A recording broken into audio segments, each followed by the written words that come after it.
and I think I read in your blog, and it just really resonated with me. He is also quite toxic towards Jo, especially when he wants to be in a relationship with her. When he's saying, "Oh, I'm going to kill myself," over you. Yeah, there's lots of kind of mental blackmailing, and it's quite hard to read sometimes, even. Yeah, it is. Because and when I think you quoted somebody who said, Laurie's a nice guy, so-called, because he is one of those nice guys who expects to get what he wants because he's so nice to that person. Yeah. He doesn't really see Jo as an actual person in that point. He wants to marry her because he's expected to marry someone. That when there is that time period when he's in Vienna and he's trying to compose, it's like he doesn't really care who he is going to marry or who is this romantic woman that he's composing these operas for. Like, it doesn't really matter at that point because he just has this idea that this is what the man's supposed to be like. Yeah. I think he writes about how she has this phantom of a woman in his mind, and it's not really vague. He's not really thinking about like Jo's characteristics or anything like that. He just like has this sort of Goethean ideal of a woman, which we know doesn't resemble Jo at all. Like, does not fit into it at all. Like Jo would. Is this kind of phantom princess who's waiting for a prince to arrive, like from an opera or ballet? It's really not Jo March. And it's really not Amy either, but when he starts to have more deeper feelings for Amy, this phantom, it starts to look more and more like Amy. It's one of those things that is never adapted in the adaptation. I'm surprised. Like, you're absolutely correct. No one gives Laurie this arc. Nobody delves into his feelings about the Marsh Girls. And even like, I think even people even cut out that kind of toxic behavior that he has. It's really weird. Very odd. Yeah, and I'm surprised now. You know how these days we're talking about, Twilight. Twilight is so toxic because, Edward is so, like, stalks Bella and is so possessive. And I'm just like, well, here's, like, this nice guy who's very toxic towards the person that he wants to be with, and it's no better. No. So it really boggles my mind that, even a grown-up reader could go back to this character and be like, oh, like, Laurie should have put him with Jo. And I don't know if you saw, but I think they're even coming out with a book called Jo and Laurie. I heard about it. Yeah. I'm not going to read it. It's going to make me angry, so, yeah. I know better. Yeah, I don't want to read it either.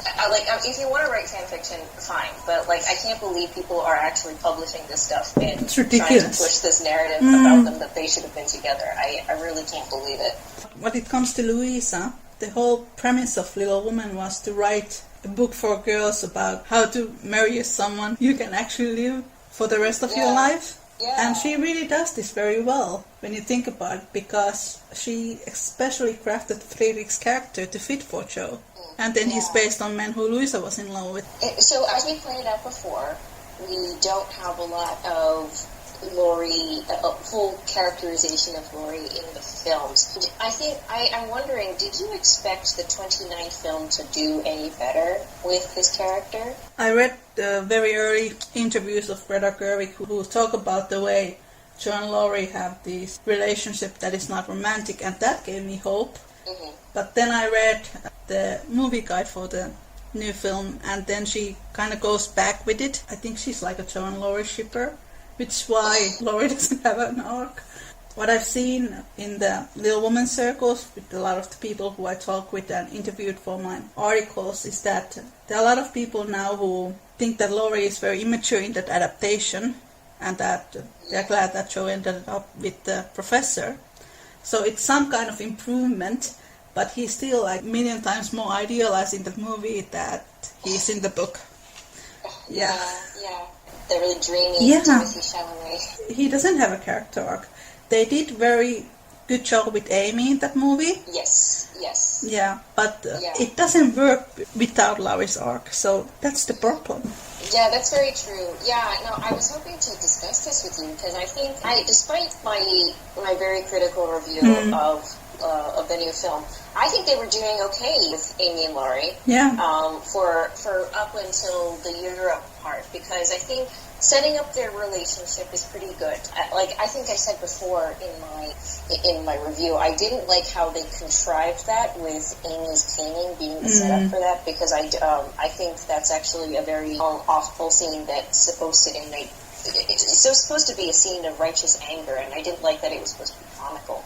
Yeah, but of course, I liked that they did some work on establishing their relationship beforehand. I'd be okay with this. And, and in Europe, they have that discussion. I think, Amy gives him a talk, and then Amy also doesn't want to play second fiddle to Joe. I was like, okay, this is fine. But then, you notice that Laurie never has to do any work for Amy. Yeah, right? that's true. I always found this a very crucial part of their arc, right? Because Amy even encourages him in the film to be a productive member of society. Yeah. But then he never does any of that. That aspect of their story is left hanging and just incomplete.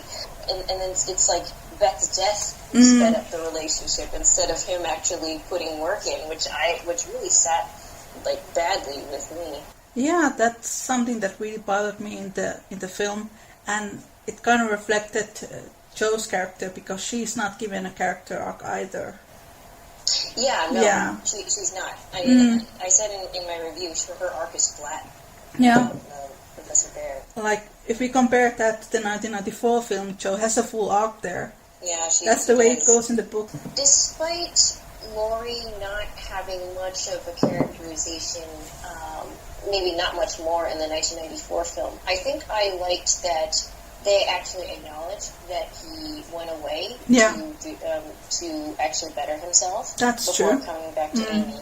It doesn't really build up their relationship as much as the 2019 film, but Laurie has some sort of an arc in that movie. Yeah, I think so. I guess now that we're talking about 1994, I think he doesn't have.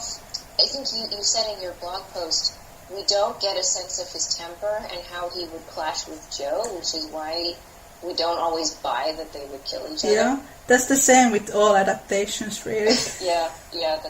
That is true.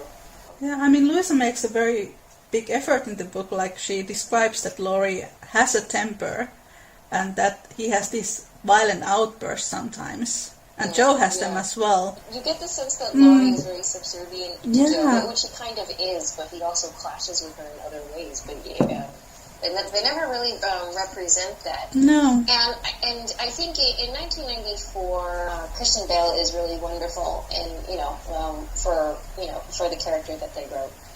But I guess a lot of people have accused the film of making that relationship with Amy creepy, which was underdeveloped maybe, but I never found it creepy particularly. I think it's because Amy is 12 in the first book and Laurie is 16, but it's just 4 years difference and they're not romantically together in that way. But then people also say that Joe and Fredrik are creepy, but Joe is 24 when they meet. I never saw that creepy.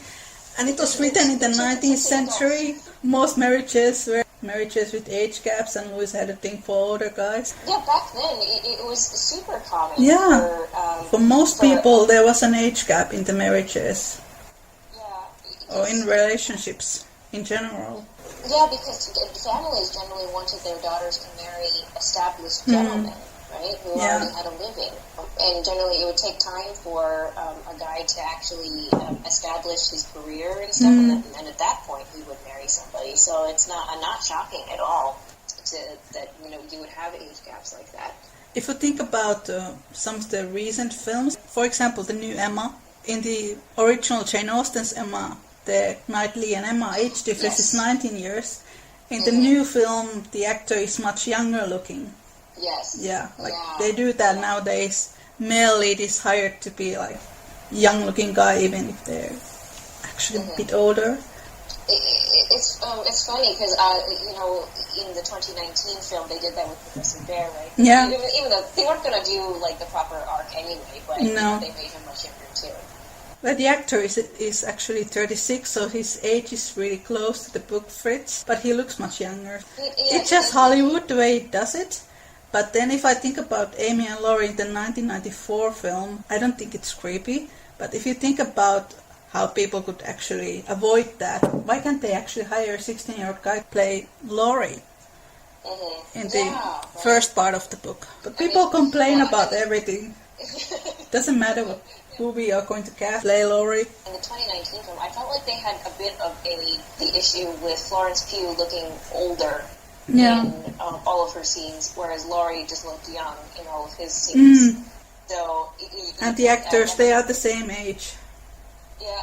They are the same age. It's just that you could not quite buy Amy or Florence Pugh as a child, and you could never buy Timothée Chalamet as an adult.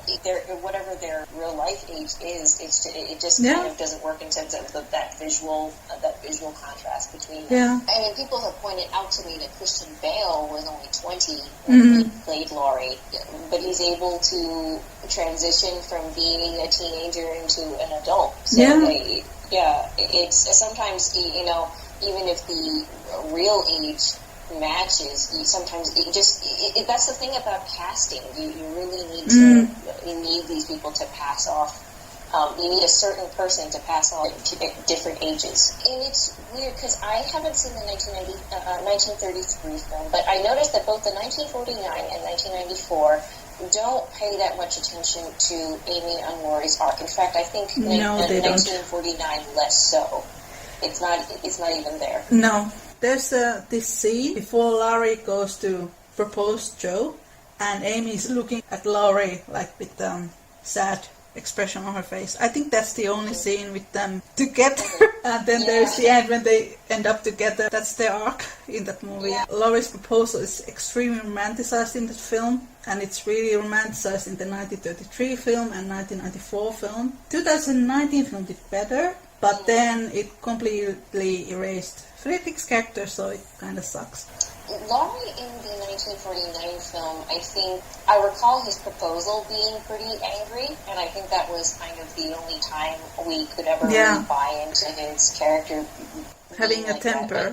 It's the same in 1933 film. Laurie has a bit of a temper in it, but after that it's just really flat in the next adaptations. Thank you so much for listening. Link to the full episode 150-Year Laurie Problem is in the description. Take care and make good choices. Bye!